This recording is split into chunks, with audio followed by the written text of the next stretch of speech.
Okay, good morning, everybody. Welcome to the Capital Budget Committee meeting for January 14th. This is our first meeting of the session. We have a fairly full agenda because we have about 73 people that want to testify about the governor's capital budget. Chair Theringer and members of the community, thank you for the opportunity to testify this morning. My name is Daria Farivar. I'm the new Public Policy Director with Disability Rights Washington. We have signed in other in the capital budget because we are appreciative of all of the housing funding allocated.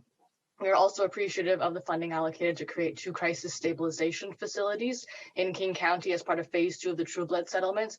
However, we are strongly opposed to building a $612 million forensic hospital on the grounds of Western State Hospital and opposed to building a $120 million nursing facility for people with developmental disabilities on the grounds of Fircrest. First, for the forensic hospital. That hospital is not for treatment. It is only for storing defendants' legal competency so they can be sent back to jail and be prosecuted. Instead of expanding the criminal legal system, the state should invest in community-based treatment, diversion, and housing. For the nursing facility, this recommendation was created without people with direct lived experience involved and will perpetuate the years of trauma endured at Fircrest. Additionally, a 2010 report from DSHS shows that people with the highest levels of support needs can be successfully served in the community. I urge the legislature to please not spend $732 million on ineffective ways to serve people with disabilities. Thank you for your consideration. Thank you. Michael Raymond. Yeah. Good morning. Good morning. This is I am Michael Raymond. I am the president of the state president of People First. I'm here to testify. Please cut the bed. Please cut the institutions. Shut them down. Thank you. Thank you, Mr. Raymond. Jeremy Norton Paul. Yes, thank you. Good morning, Chair Theringer and other committee members. For the record, my name is Jeremy Norton Paul, and I'm the Executive Director of the Washington State Developmental Disabilities Council. And first, I think it's helpful to remind folks that the DD Council participated on the Ruckelshaus work group for 2 years, and we continue to be very supportive of the vast majority of the recommendations in that work group's 2019 report because they're focused on increasing opportunities for people to live their lives in the community. However, since the release of the report, we have had many conversations with our community members about the specific recommendation to build a new nursing facility. And today I would like to be clear that we do not support building a large congregate 120-bed nursing facility on the Fircrest campus in Shoreline. And while we certainly acknowledge and understand that the state of Washington has a legal obligation to provide nursing services to people who need them, it's important for us to remember that nursing is a level of care, and it's not a specific location or a specific building. Nursing care can and really should be provided in the smallest, most integrated, most person-centered setting possible. That includes places like adult family homes, supported living homes, state-operated living alternatives, or SOLAs. Unfortunately, as many of us know, there's a significant shortage of community homes, the actual physical buildings where people with disabilities can live and receive support. And one way of addressing that shortage from a capital perspective is by continuing to invest in the Housing Trust Fund, which we were pleased to see in the proposed budget. So we respectfully remind members of the long-term positive impact of making that investment, as well as the importance of ensuring that a share of that funding is dedicated for the developmental disabilities community. Thank you for the opportunity to share. Thank you. Ivana Smith. Hello, Chair Representative Theringer and members of the committee. My name is Ivana Smith. I am the chair of Self Advocates in Leadership, SAIL, and I am a self-advocate myself. I believe that we should not be putting funding in a new nursing home on Fircrest grounds. Fircrest has a long history of institutionalizing people with intellectual and developmental disabilities. We deserve to live or get nursing care in our communities, either through SOLAs or through in-home care with our families. We should not invest money in a system that has hurt people with intellectual and developmental disabilities. We want to keep our freedoms, especially when we are aging and need more nursing care. And we should get that in the community. And there are ways that we can get nursing care regionally throughout the state and not in just one place in Seattle.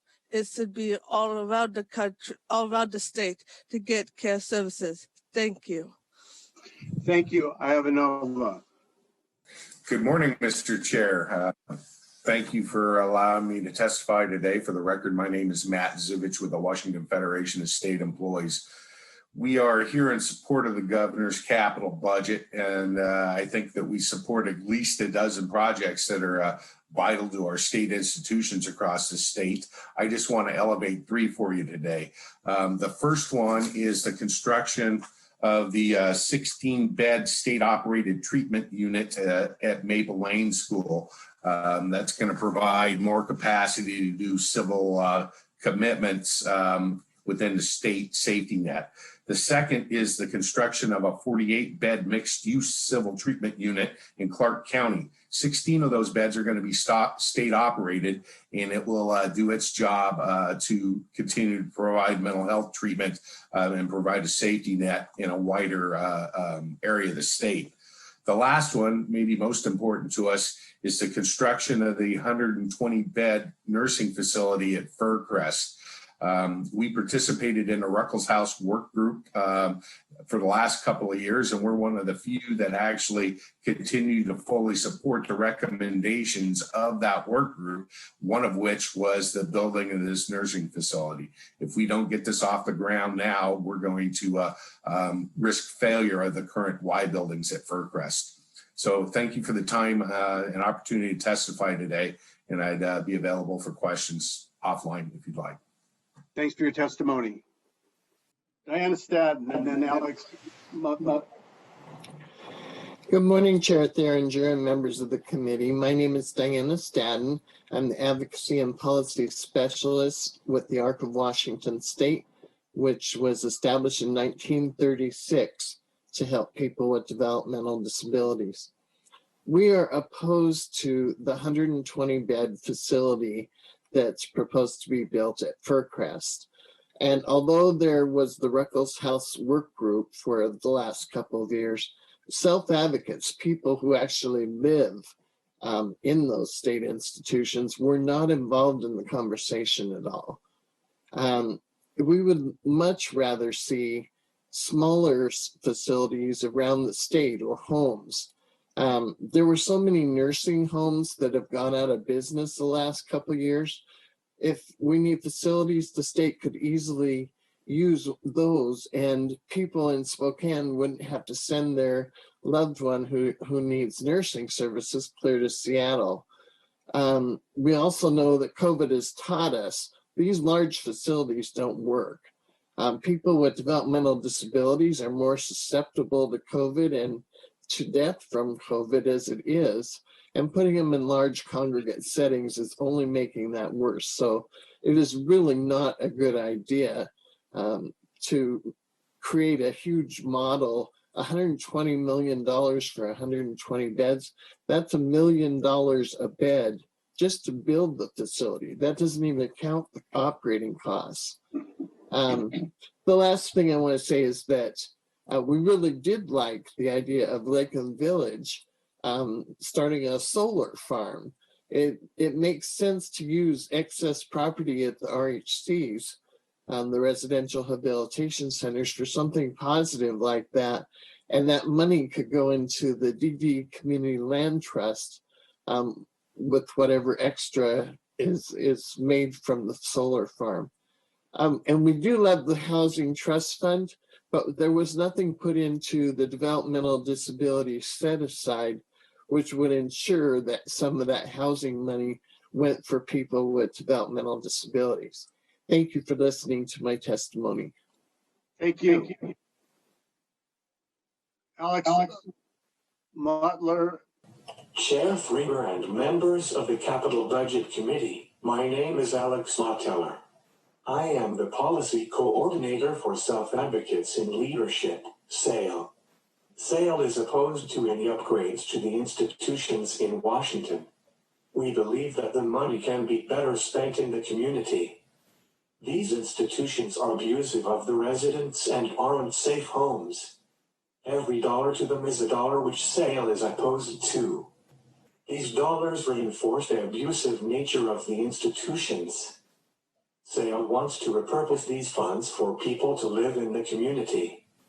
The exception to this is the repurposing of land on the Lakeland Village campus in Lakeland Village to a solar farm.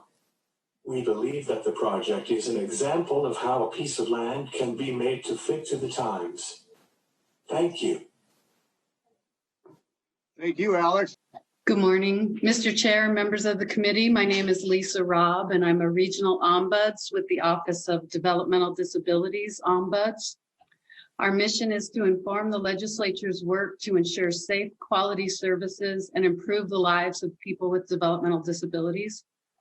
While we support some necessary capital expenditures, we do not agree with the continued investment in segregated institutional care. We believe that Washington should instead prioritize home and community-based services for people with developmental disabilities. Thank you. Thank you. Good morning, Mr. Chairman and committee members.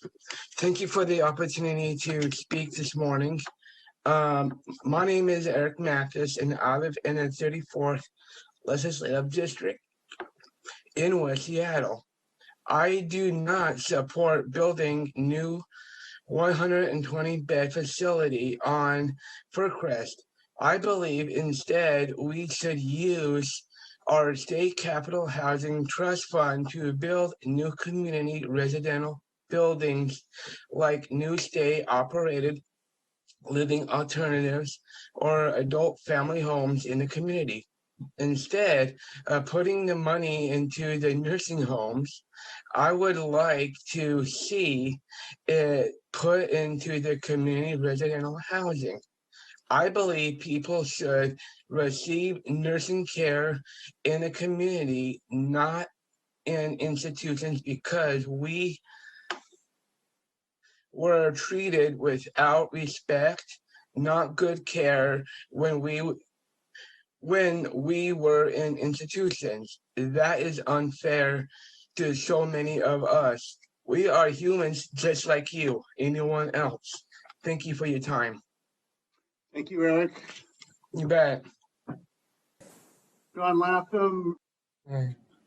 Thank you, Chairman Behringer and members of the committee. My name is Shawn Latham from Stowaway in the 39th Legislative District, Director of Allies and Advocacy, a self-advocacy disability organization. While I generally support the capital budget overall, I don't support a few items related around the Faircrest nursing facility as well as upgrades to other residential rehabilitation centers. If you add up all the changes at the RHCs, the state would be paying between $100 to $200 million. While there are residents still at the centers, the vast majority of people with developmental disabilities, like myself, live in the community. This includes people who receive nursing level care, like myself, in the home. Additionally, with local state-operated living alternatives being built, more people have been able to transition and live successfully in the community. I only ask this committee reconsider instead of just building segregated facilities, you instead use those millions of dollars to build more community options through the Capital Budget Housing Trust Fund that will be able to serve more individuals successfully. Thank you. Thank you, Shawn.